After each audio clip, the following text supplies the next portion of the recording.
Praise lord. దేవుని ప్రశస్తమైన నామంలో మరి దేవుడు గత వారం అంతా కూడా మనల్ని ప్రేమించి మనకిచ్చిన ఈ యొక్క పునరుత్థాన దినాన్ని బట్టి దేవునికి వందనాలు, స్తుతులు. మరి కూడుకున్న మీ అందరూ కూడా ప్రత్యేకమైన వందనాలు తెలియజేస్తున్నాను.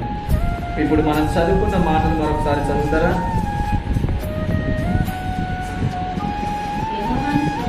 యెహోవాను స్తుతించుడి నా ప్రాణమా, యెహోవాని స్తుతింపుము. చాలండి. మనము దేవుణ్ణి ఎందుకు స్తుతించాలి, లేదంటే మనం దేవుణ్ణి ఎందుకు గనపరచాలి, లేదంటే దేవుని సన్నిధికి మనం ఎందుకు రావాలి అంటే దేవుడు మాట్లాడుతున్నాడు, యెహోవాని స్తుతించుట మంచిది. ఎందుకంటే గతించిన వారం నుంచి దినం వరకు దేవుడు తన సజీవమైన రెక్కల నీడలో, దేవుడు ఆయన భద్రతలో, దేవుడు ఆయన కృపలో మనలను కాచి కాపాడిన దేవుడు.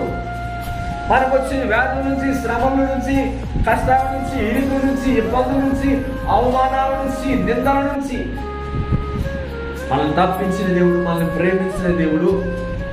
వీటన్నిటికంటే ముఖ్యంగా పాపములో ఉన్న మన కొరకు, పాపము నుంచి విడిపించడానికి ప్రాణం పెట్టిన దేవుడు. కాబట్టి యెహోవాను మనం ఏం చేయాలండి?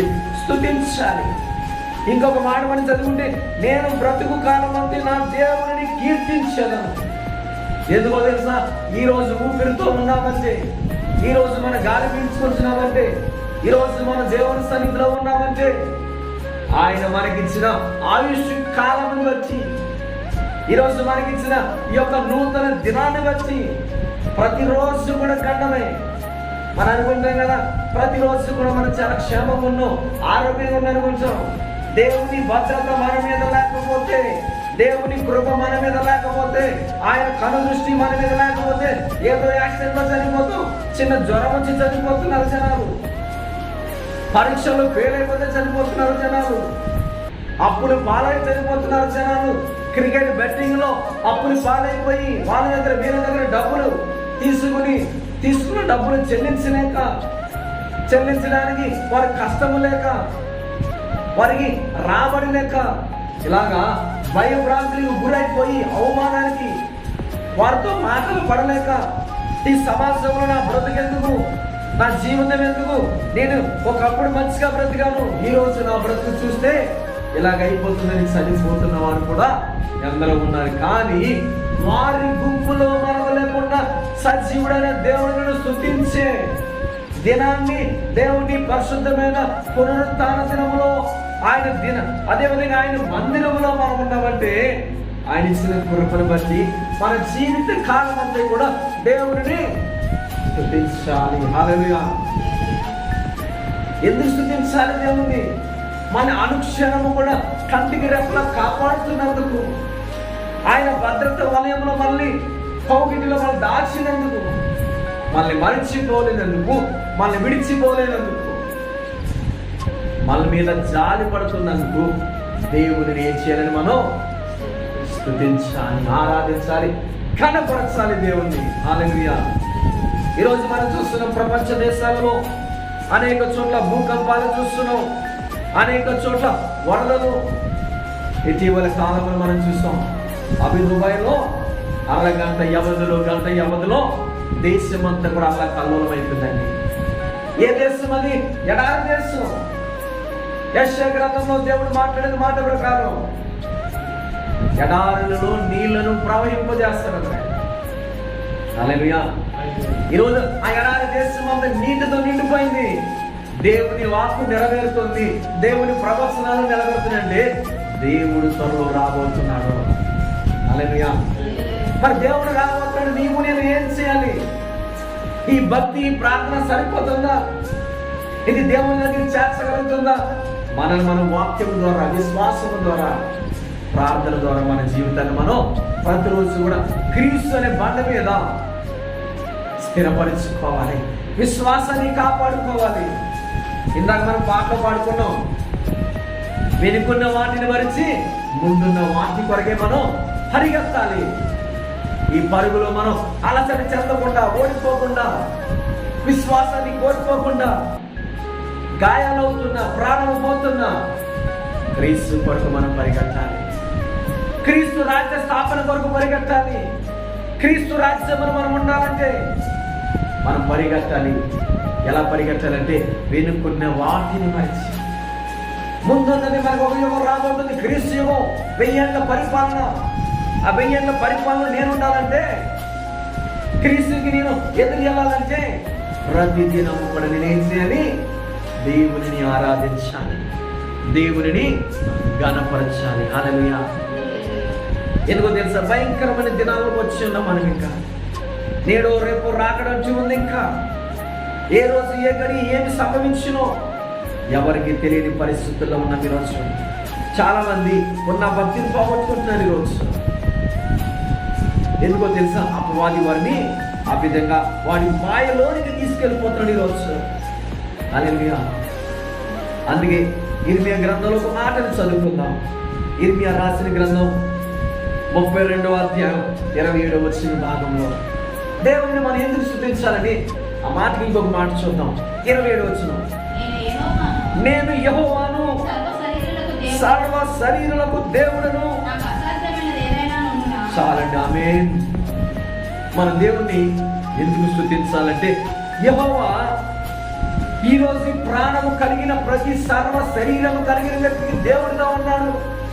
వారు అడిగిన వాటిని నెరవేర్చడానికి, వారి కోరికలు తీర్చడానికి, వారి మొరను వినడానికి, వారి కన్నీటిని తుడవడానికి, వారికైన గాయములను కట్టడానికి, వారి పాపములో మునిగిపోతుంటే ఆ గాయమైన అస్సం నుంచి వారిని బయటకు తీసుకురావడానికి, ఇదిగో ఎవరైతే పాపములో ఉన్నారో వారిని పరిశుద్ధులుగా చేయడానికి ఆయన దేవుడిగా ఉన్నాడు. కాబట్టి ఆయనను స్తుతించాలి.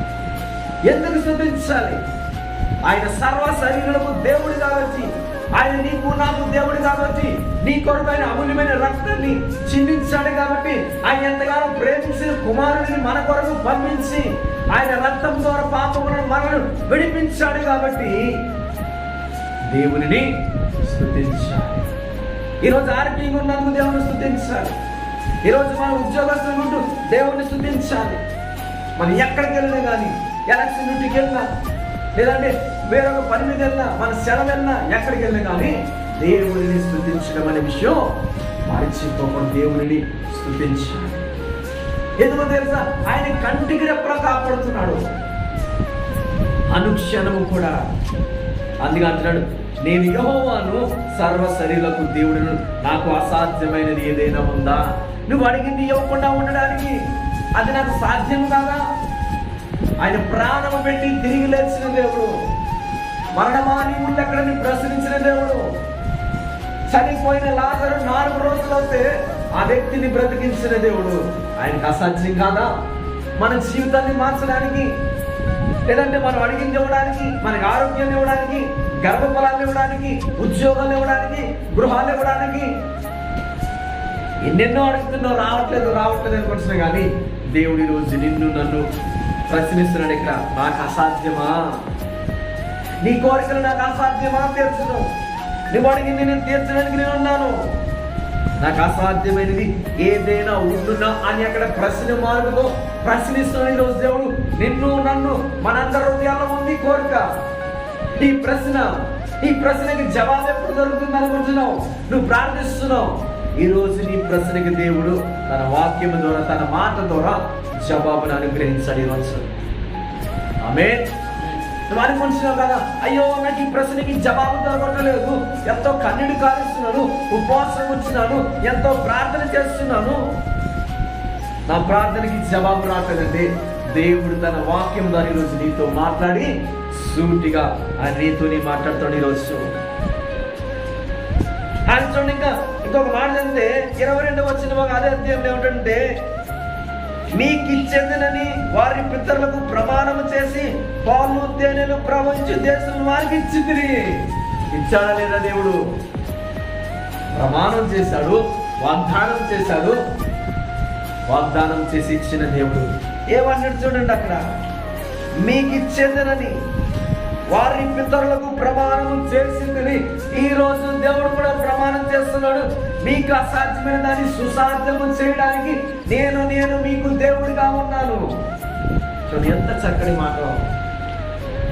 నీవు అడిగిన దానిని నెరవేర్చడానికి, నీ కన్నీటిని తుడిచివేయడానికి, నిన్ను నా బిడ్డగా చేర్చుకోవడానికి, పాపంలో ఉన్న నిన్ను పవిత్రుడిగా చేయడానికి నేను నీకు దేవుడిగా ఉన్నానని ఈ లేఖనం ద్వారా దేవుడి రోజు మనతో మాట్లాడుతున్నాడు. నువ్వు మొర్ర పెట్టవలసింది అక్కడ 33:3 మనం చూస్తే, నాకు మొర్ర పెట్టు, నేను నీకు ఉత్తరం ఇచ్చేది. మొర్రపెట్టు. ఈ రోజు ఎలాగైతే దేవుడు నీకు ఉత్తరం ఇచ్చాడో, ఏదో ఒక రోజు దేవుడు నీకు ఉత్తరం ఇవ్వబోతున్నాడు, నీతో మాట్లాడబోతున్నాడు. ఆయన వాక్యం ద్వారా కావచ్చు, స్వరం ద్వారా కావచ్చు, ప్రవచనం ద్వారా కావచ్చు, ఏదో రకంగా దేవుడు నీతో నాతో మాట్లాడబోతున్నాడు. ఆయన చూసారు ఎంత గొప్పగా మాట్లాడుతున్నాడు దేవుడు. చూడండి, అక్కడ ఇర్మియాతో మాట్లాడుతున్నాడు 26వ భాగంలో. అంతటి యెహోవా వాక్కు ఇర్మియాకు ప్రత్యక్షమై ఇలాగ సెలవిచ్చెను. అక్కడ ఇర్మియా ప్లేస్ లో ఈ రోజు నిన్ను నువ్వు పెట్టుకో. ఏమని?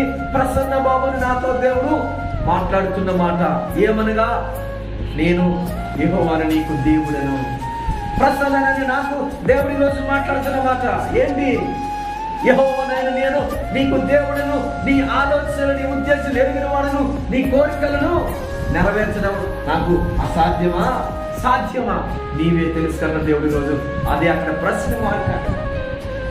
హల్లెలూయా. ఈ ప్రశ్న మార్క్ ఎందుకు ఉంచాడంటే, ఈ ప్రశ్న నీలో ఉంది. ఈ ప్రశ్నకు జవాబు నీకు రావాలంటే నీవు నాకు మొర్ర పెట్టుము. ఏం చేయాలి? మనం మొర్ర పెట్టాలి, దేవునికి ప్రార్థన చేయాలి. హల్లెలూయా. నీవు ప్రార్థిస్తే నీ ప్రార్థన ఎలా ఉండాలో తెలుసా? ఎలా ఉండాలి మన ప్రార్థన? ఆవగిందంత విశ్వాసం కొండలు కదిలిపోతాయి అంట. కొండలు మనకి తొలివండి. మనం అనుకుంటాం కదా, ప్రార్థిస్తే విశ్వాసం ఉంటే ఆవగిందంత విశ్వాసం, కొండలు మనకు వస్తే వెళ్ళిపోతుందేమో. దేవుడు అధికారులకు అప్పగిస్తాడు బాధ్యత. వారి క్రియలతోనో, దేనితోనో, రోజులతోనో అక్కడ ఉన్న కొండను తొలసివేస్తాడు దేవుడు. హల్లెలూయా. చాలా మంది ఏమనుకుంటారు తెలుసా? ప్రార్థన చేస్తే కొండ తొలగిపోతుందంట. ఎలా వెళ్ళిపోతుంది కొండ? ఈ చూదులతో తోస్తారా, లేదంటే సంగమాలు వెళ్ళి ఎత్తివేస్తారా?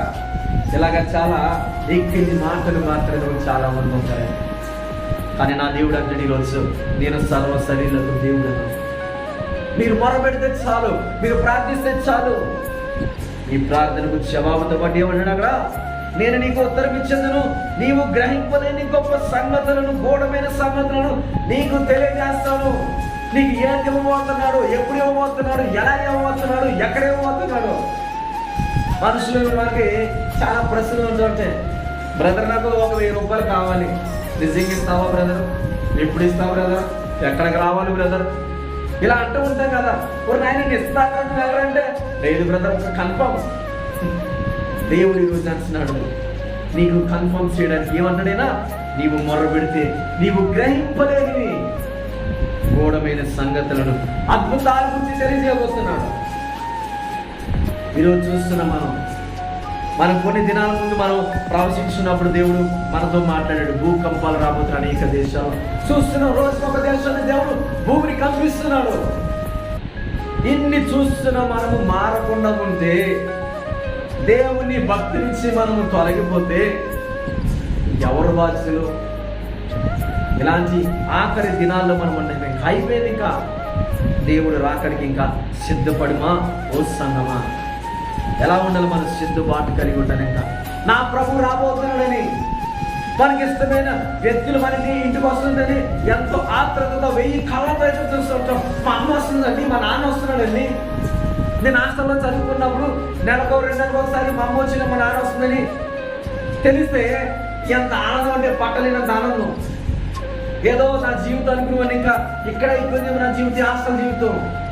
కానీ నా దేవుడు నా తల్లిదండ్రుల ద్వారా మళ్ళీ నాలో తిరిగి సంతోషాన్ని నింపుతూ ఉండేవాడు. హల్లెలూయా. కాబట్టి ప్రియమైన దేవుని సంగమా, ఈరోజు దేవుడు నీతో నాతో మాట్లాడుతున్నాడు. ఆయన దేవుడుగా మనకున్న దేవుడు, మాట ఇచ్చి మాట తప్పని వాడు, వాగ్దానము చేసిన వాడు, నమ్మదగిన దేవుడు అని ఎబ్రీ పత్రికలో మనం చూస్తాం. ఎవరంట? నమ్మదగిన దేవుడు, వాగ్దానం చేసిన వాడు.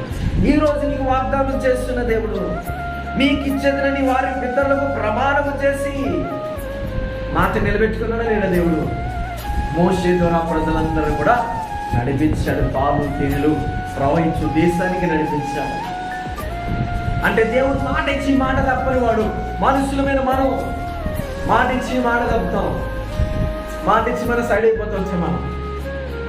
కానీ నీ దేవుడు మాట ఇచ్చి మాట తప్పని వాళ్ళని ఈరోజు ఆయన జ్ఞాపకం చేస్తున్నాడు. హల్లెలూయా. ఆయన సర్వ శరీరులకు దేవుడు అంటాడు. ఆయన అలాంటి దేవుడు మనకున్నాడు ఈరోజు. మనం ఎలా ఉన్నాం ఈరోజు? అందుకని దేవుడు అంటాడు కదా, 1 కొరింథీయుల రాసిన పత్రికలో 15వ అధ్యాయం ఒకసారి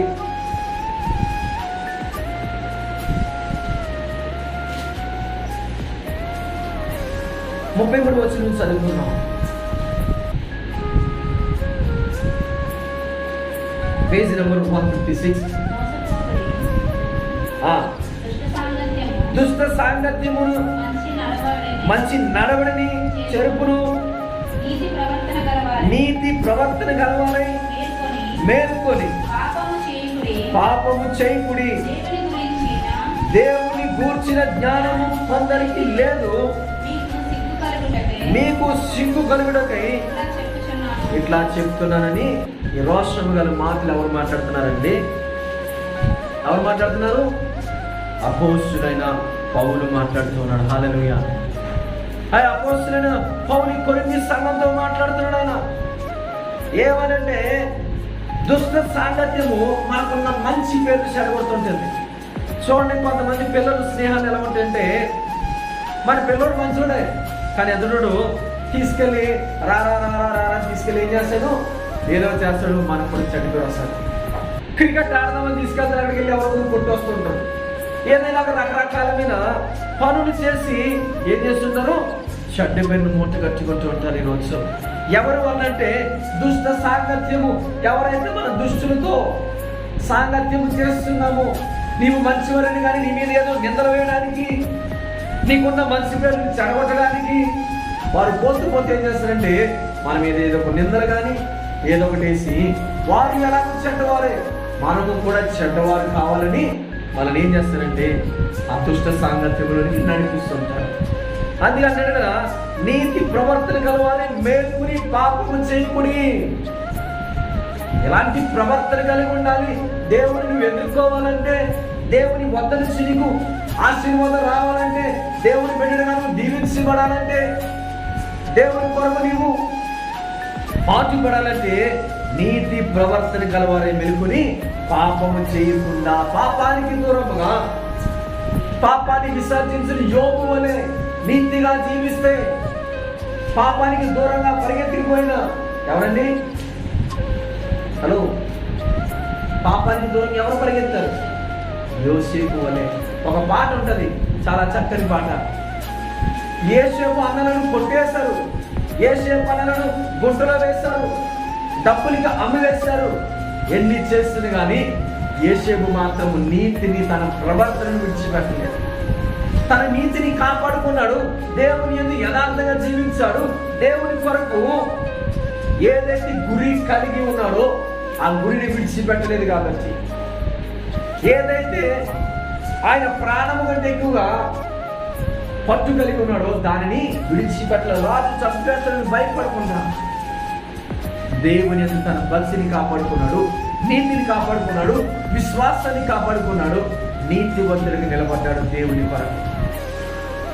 మోసే తన పాపం ఉన్నప్పటికీ కూడా దేవునికి లోబడి ఏదో చిన్న చిన్న పొరపాట్లు జరిగి ఆ పాలు తేనెలు కాని దేశం చూడలేకపోయాడు. కానీ దేవుని మాట ప్రకారం నడుచుకొని ఆ ప్రజలు నడిపించడానికి మోసే ప్రార్థిస్తే సముద్రం 2 పాయలైందంటే మోసే దేవుడి మీద విశ్వాసం ఉంచాడు. కాబట్టి ఈరోజు నీవు నేను కూడా దేవుడి మీద విశ్వాసం ఉంచితే, దేవుని మాట ప్రకారం మనం నడుచుకుంటే, మనం నీతి ప్రవర్తన కలవాలని ఉంటే, మనము నీతిని విడిచిపెట్టకుండా, ఏ ఒక్కరికి అన్యాయం చేయకుండా, మనకు తోచిన దాంట్లో న్యాయం చేస్తూ, మన శత్రువులు మిత్రులుగా ప్రేమిస్తూ, వారు ఆకలి ఉంటే వారికి ఆహారం ఇస్తూ, వారు దాహం కలిగి ఉంటే వారికి నీళ్ళనిస్తూ, వారిని బలపరుస్తూ, వారు అనారోగ్యత కలిగి ఉంటే వారి స్వస్థత వరకు ప్రార్థిస్తూ, సంఘము కొరకు, సేవకుల కొరకు, దేశము కొరకు, దేశంలో ఉన్న ప్రతి వారి కొరకు మనం ప్రార్థన చేస్తే దేవుని రాకడలో మనం విశ్వాసంతో నిలబడగలం. దేవుని కొరకు మనం నిలబడగలం. అందుకని దేవుని కూర్చుని జ్ఞానము కొందరికి లేదు కాబట్టి ఈరోజు దేవుని మందిరాల మీద దాడులు చేస్తున్నారు, దేవుని శాపకులను కొడుతున్నారు, హింసిస్తున్నారు, మందిరాలు కాల్చివేస్తున్నారు. నీవు పాపంలో నీ కొరకు ప్రాణం పెట్టిన దేవుడిని ఈరోజు హింసిస్తున్నారు, దూషిస్తున్నారు, గాయపరుస్తున్నారు. ఈరోజు దేవునికి ప్రతిదినము మాటల ద్వారా సిలువనేస్తూ ఉన్నారు. అందుకని దేవుడు వారికి జ్ఞానం ఎలాగలేదు, నువ్వు జ్ఞానం ఉంది కదా, నువ్వు విశ్వాసం ఎలా జీవించాలో, నువ్వు నీ భక్తిని ఎలా కాపాడుకోవాలో, నువ్వు ఎలా ప్రార్థించాలో, నువ్వు ఎవరితో సాంగత్యం చేయాలో, ఎవరితో స్నేహం చేయాలో, ఎవరితో కూర్చోవాలో. హల్లెలూయా.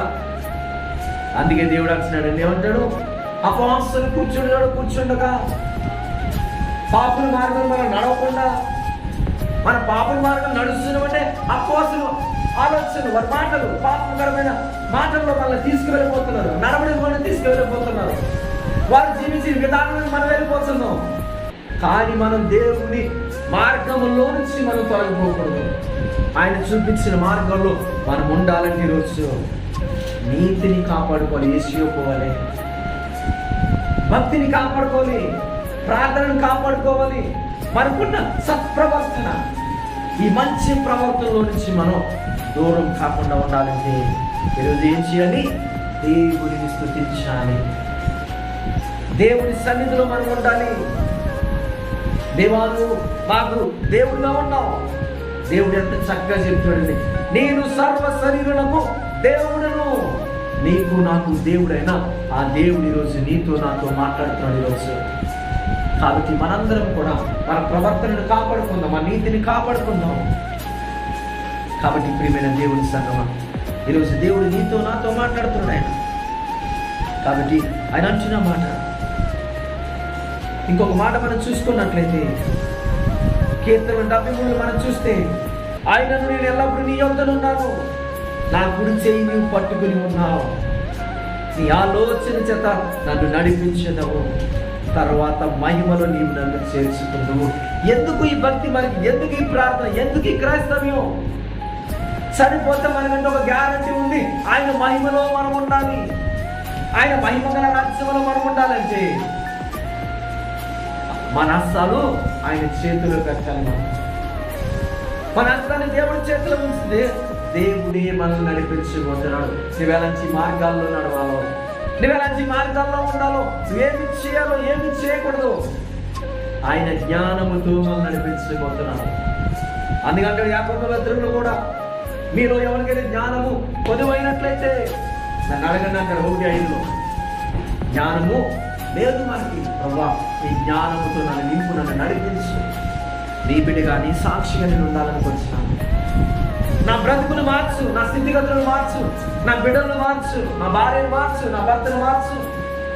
అయ్యో నా భర్త క్రికెట్ బ్యాటింగ్లో పడి రోజు డబ్బులు పోగొట్టుకుంటున్నాడు, తాగుడికి బానిస అయిపోయి తనకున్న పేరును పోగొట్టుకుంటున్నాడు, ఆరోగ్యం పోగొట్టుకుంటున్నాడు, నీవిస్తున్న మహిమ కిరీటాన్ని పోగొట్టుకుంటున్నాడు, దేవాని రాజ్యాన్ని పోగొట్టుకుంటున్నాడు అని మనం ప్రతిరోజు ప్రార్థన చేయగలిగినట్లయితే దేవుడు మన హస్తాన్ని పట్టుకుని ఏం చేయబోతున్నాడంటేనా, ఎల్లప్పుడు కూడా నేను నీ వద్దనే ఉన్నాను, దేవుడు మన వద్దనే ఉన్నాడు, ఆయన చూస్తున్నాడు. నువ్వు మంచి చేస్తున్నావా, చెడు చేస్తున్నావా, నువ్వు ప్రార్థిస్తున్నావు లేదా, నీ సినిమా చూస్తున్నావా, సినిమా పాటలు పాడుతున్నావా, నీ భక్తి ఎలా ఉంది, నీ భక్తి నీ జీవితం ఎలా ఉంది, నువ్వు ఎలా జీవిస్తున్నావు, దేవుడు ప్రతిదీ కూడా చూస్తున్నాడు. ప్రియ సహోదరి సహోదరు, కాబట్టి దేవుడు ఈరోజు మనతో ఎందుకు మాట్లాడుతున్నాడు, మన జీవితం ఎలా ఉంది ఈరోజు, మన ప్రవర్తన ఎలా ఉంది, మనలను బాగు చేయడానికి దేవుడు ఈరోజు ఈ మాటల ద్వారా మనతో మాట్లాడుతున్నాడు. అందుకే అంటున్నాడు ఇక్కడ దావీదు అంటాడు, ఆకాశమందు నీవు తప్ప నాకెవరున్నారు, నీవు నాకుండగా లోకంలో ఏది నాకు అక్కర్లేదు. ఎందుకో తెలిసి ఈ లోకంలో ఏది కూడా దేవుని రాజ్యాన్ని చేర్చదు, ఈ లోకంలో ఏది కూడా నీ బంధాన్ని, దేవుని బంధాన్ని దృఢపరచదు. ఏది దృఢపరుస్తుందంటే నీ నమ్మకత్వం, నీ యథార్థత, నీ ప్రవర్తన, నీ నీతి, నీ నిజాయితీ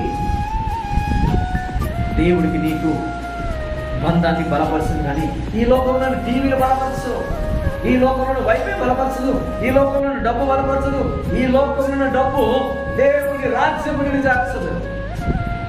దేవుని రాజ్యం చేరాలంటే, దేవుని వాక్యానికి రావాలంటే నువ్వు దేవునితో ప్రయాణించాలి. దేవునితో ప్రయాణించాలంటే నీ నీతి నీతి ప్రవర్తన ముఖ్యం. ఏది కావాలండి? నీ ప్రవర్తన, నీ నీతి, నీ భక్తి, నీ విశ్వాసం ముఖ్యం.